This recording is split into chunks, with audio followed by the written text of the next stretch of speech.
We haven't even started. Yeah. We haven't even started.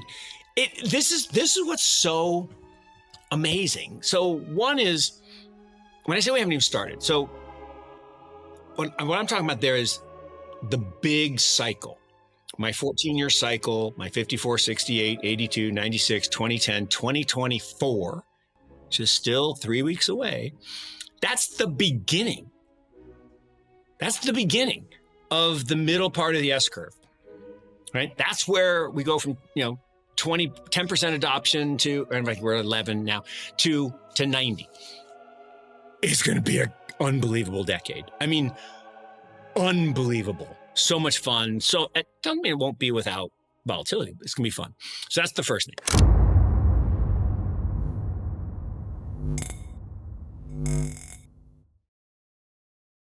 In the past few days, we've seen a surge in bets for Bitcoin to reach $50,000 by January. Bitcoin last touched the $50,000 mark in December of 2021, at a time when digital assets were retreating from historic highs, as the Federal Reserve began rolling back its record stimulus measures instituted during the shutdown. The cryptocurrency industry is now witnessing a spectacular rebound, fueled by market expectations of a policy shift by the Fed next year and the near certainty of the approval of a Bitcoin ETF. This exchange-traded fund will significantly boost Bitcoin's value and the bullish sentiment of investors heading into the next cycle. Fidelity Investments is gearing up to launch its spot Bitcoin ETF, recently given the ticker FBTC, now listed on the active and pre-launch list. This is a green light for an approval by the US Securities and Exchange Commission and puts Fidelity in a front-runner position in the race for the first spot Bitcoin ETF, among the other institutional giants. Mark Yusko doubles down on the digital asset space and discusses the significance of the 2024 cycle, one almost 15 years in the making. This cycle is extraordinary because we'll literally see an 80% increase in adoption, the likes of which we've never seen. Let's get right into the interview with Mark Yusko, as he gives his Bitcoin prediction for the massive wave of capital that's about to pour into crypto and what we can expect in the next 3 weeks. Don't forget to sign up for our free 5-minute crypto newsletter with all the latest expert predictions, insights, and analysis. The best part, it's absolutely free. Click the link in the description below to become a better crypto investor right now. We're still in crypto summer, right? Crypto summer is not straight up. Crypto summer is casually drift. And we've been talking about this since June. I know. We've been talking about this since June, that we were going to the low 50s. You were more convinced than I was, to your credit. I know, but it was just it's the way it happens. And Tim Peterson's model is the model, right? If you want to know the value of the network, you look at Tim's model, and then you say, okay, well, if we're below the value, then who's buying? Investors who buy things below fair value. And we were going to creep. And it's been this, oh God, so beautiful. It's just a beautiful movement towards that low 50s. But then the halving is going to happen and fair value is going to double. And people are like, no, that's not how it works. I'm like, yes, it is. Because the difficulty adjustment aside, but the bottom line is the miners got to get paid. And so the fair value is going to double. And so then we're going to get to the beginning of crypto fall, and that's next June. That's when the parabolic stuff starts. And next Thanksgiving, it's going to be crazy. I just can't even imagine how crazy next Thanksgiving is going to be. So that's why it's just beginning. And then on January 8th, right, the king is going to be crowned. And BlackRock's going to be approved on that day. First day, 2 bills. 2 bills, first day. Easy. I might be light on that. Maybe it's 3 bills. But at least 30 bill is coming in those first months.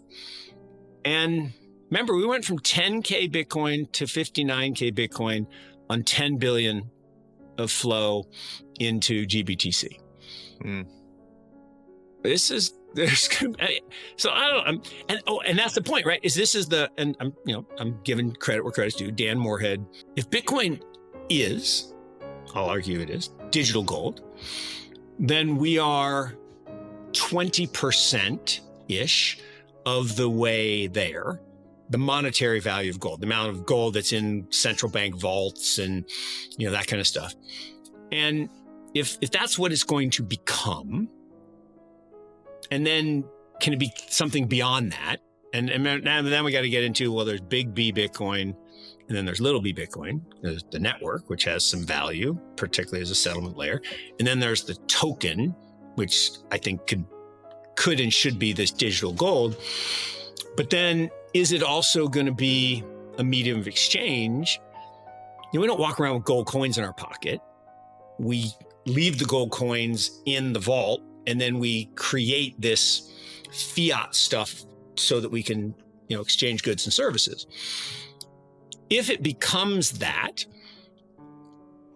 volatility will trend basically to gold volatility, which is not that high. I mean, it's not zero, but it's not that high. And it will become hoarded, just like gold, by the people that use it as the base layer of money.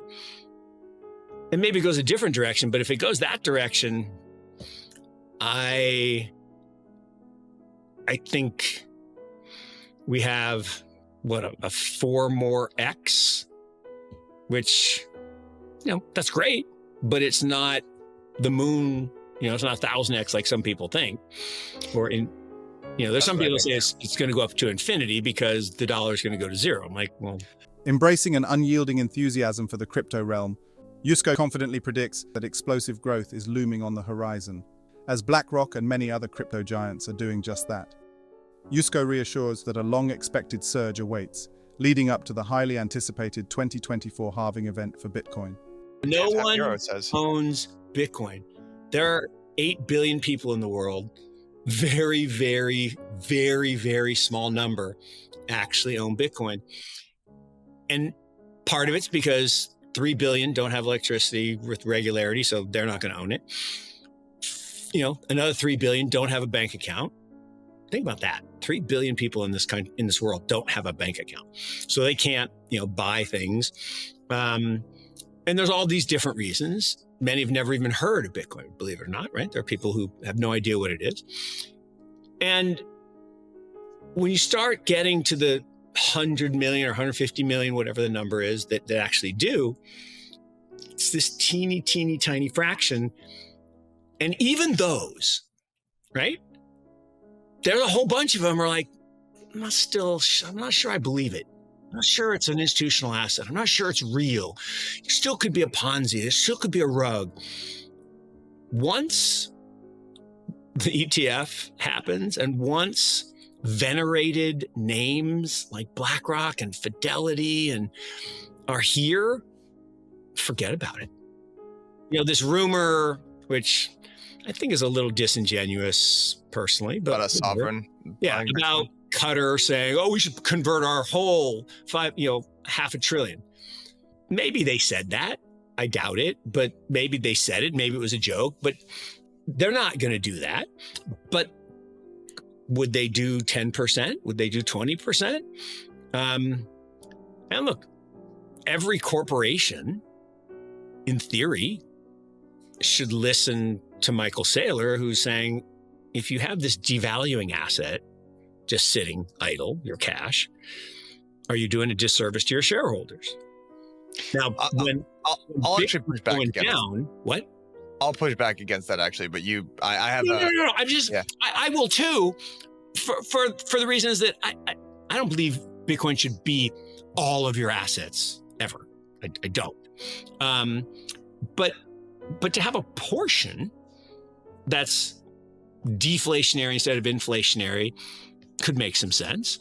But my point there is, even when he did it and it was successful, then it wasn't successful, and now it's successful again, not everybody else did it, right? Not everybody went and issued bonds and bought Bitcoin because they're afraid, or they don't think that's a good fiduciary move, all kinds of reasons. But as this asset becomes more adopted, a couple things are going to happen. One, the volatility is going to shrink, because remember, volatility is simply uncertainty about future outcomes. That's what volatility is. T-bills have no volatility because there's no uncertainty. In 91 days, you're going to get paid. And it's never not happened. And it probably never will not happen. I mean, maybe never is probably too strong, but there's no uncertainty. So there's no volatility. Amazon stock has really high volatility because there are people still today. Michael, I met somebody. They still said, oh no, maybe you said this. I said this. You said that. Yeah. No, that's right. But I actually met somebody too that said, I don't buy very much on Amazon. I don't know that it's really what? As we stand on the precipice of fall 2023, merely a month away, the crypto market is poised for a meteoric surge in prices. He illustrates Bitcoin's current undervaluation, drawing in investors and enticing speculators eager to ride the waves of September's price fluctuations in pursuit of profits. Yusko's outlook is fueled by the impending wave of mass adoption, which he believes presents an unparalleled opportunity to get in on the action. He sees the race toward a six-figure price target set to unfold in just under a year. What's more, he highlights the intriguing historical pattern of Bitcoin's value surging 10x with each halving event, hinting that 2024 could catapult Bitcoin from $10,000 to an unbelievable $100,000. What do you think about Mark Yusko's prediction for Bitcoin, the crypto market cap, as well as the institutional capital pouring into the space? Comment down below. Thanks so much for watching. Don't forget to hit the like button and subscribe for more content just like this. We'll see you in the next video.